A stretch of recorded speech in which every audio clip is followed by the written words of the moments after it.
एक समय की बात है, किसी एक राज्य में हरिशंकर नाम का राजा राज करता था। उस राजा के 3 बेटे थे। उसकी ख्वाहिश थी कि उसका सबसे काबिल बेटा उसकी राजगद्दी संभाले, लेकिन वह इस बात को लेकर टेंशन में था कि तीनों में से किसे वह अपना राजपाट सौंपे। एक दिन राजा को एक तरकीब सूझी। उसने उसी समय अपने तीनों बेटों को बुलाया और कहा, बेटे, आज मैं तुम सबसे एक सवाल पूछता हूँ। अगर तुम लोगों के सामने एक गुनहगार खड़ा हो तो तुम उसके साथ क्या करोगे? इस पर राजा के पहले बेटे ने कहा, उस अपराधी को सजाए मौत दी जानी चाहिए। वहीं दूसरे बेटे ने कहा, गुनहगार को कालकोठरी में बांध देना चाहिए।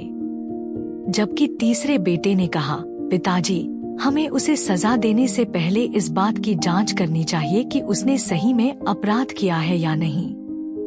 इस पर राजा के तीसरे बेटे ने सभी को एक कहानी सुनाई। एक राजा था जिसके पास एक बुद्धिमान तोता था। एक बार उस तोता ने महाराज से कहा, मुझे अपने माता और पिताजी के पास जाना है।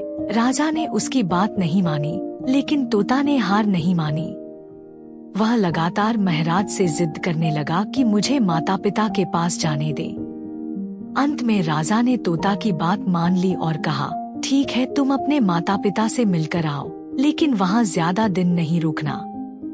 राजा ने तोता को केवल 5 दिन की अनुमति दी और कहा, तुम 5 दिन में अपने परिवार वालों से मिलकर लौट आना।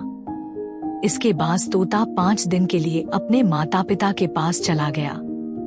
छठे दिन जब वह राजा के पास लौट रहा था तो उसने सोचा कि क्यों न वह महाराज के लिए कुछ उपहार ले लिया जाए।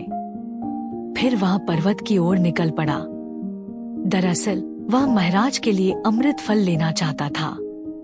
वहां पहुंचते पहुंचते रात हो गई। तोता ने पर्वत पर पहुंचकर फल तो ले लिया, लेकिन रात हो जाने के कारण वह आगे नहीं बढ़ा और वहीं रुक गया। उस रात जब तोता सो रहा था तभी एक सांप वहां आया और उसने राजा के लिए गए अमृत फल को खाने लगा। सांप ने फल को खाया, इस कारण उस फल में जहर फैल गया था। हालांकि तोते को इस बात की भनक तक नहीं थी। अगली सुबह जब वह जगा तो फल लेकर महल की ओर चल पड़ा। जब वह महल पहुंचा तो खुशी खुशी सीधे राजा के पास गया और कहा, महाराज, मैं आपके लिए यह अमृत फल लेकर आया हूँ। आप इसे खाएंगे तो सदा के लिए अमर हो जाएंगे।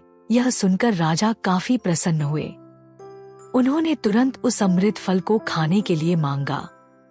इस पर एक मंत्री ने कहा, जरा रुकिए महाराज, आप इस फल को बिना जांच किए कैसे खा सकते हैं? एक बार यह देख तो लीजिए कि तोता द्वारा लाया गया यह अमृत फल सही है या नहीं। राजा उस मंत्री की बात से सहमत हुआ और कहा कि तुरंत इस फल को एक कुत्ते को खिलाया जाए। राजा का आदेश पाकर सैनिक ने फल का एक टुकड़ा कुत्ते को खिलाया। फल खाते ही कुत्ते की मौत हो गई। यह देख राजा गुस्से से आग बबूला हो गया। उसने क्रोध में आकर तलवार से तोता के सिर को काट दिया, साथ ही फल को फेंकवा दिया। कुछ साल बाद ठीक उसी स्थान पर एक पौधा निकल आया।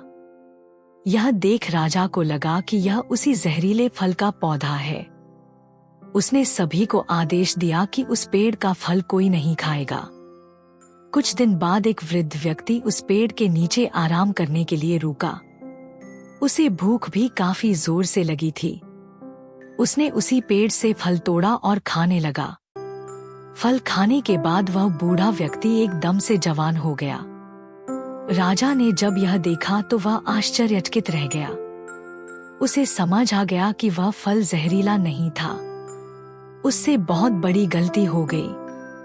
उसने बिना सच्चाई जाने तोता को मार दिया। इसे लेकर उसे काफी पछतावा भी हुआ। इसके लिए वह मन ही मन खुद को कोसने लगा। इधर तीसरे राजकुमार की कहानी खत्म होने के बाद राजा हरिशंकर ने उसे ही अपना उत्तराधिकारी नियुक्त किया। इसके बाद राज्य में जश्न मनाया गया। इस कहानी से हमें यह सीख मिलती है कि हमें कभी भी बिना जांच किए किसी को सजा नहीं देनी चाहिए।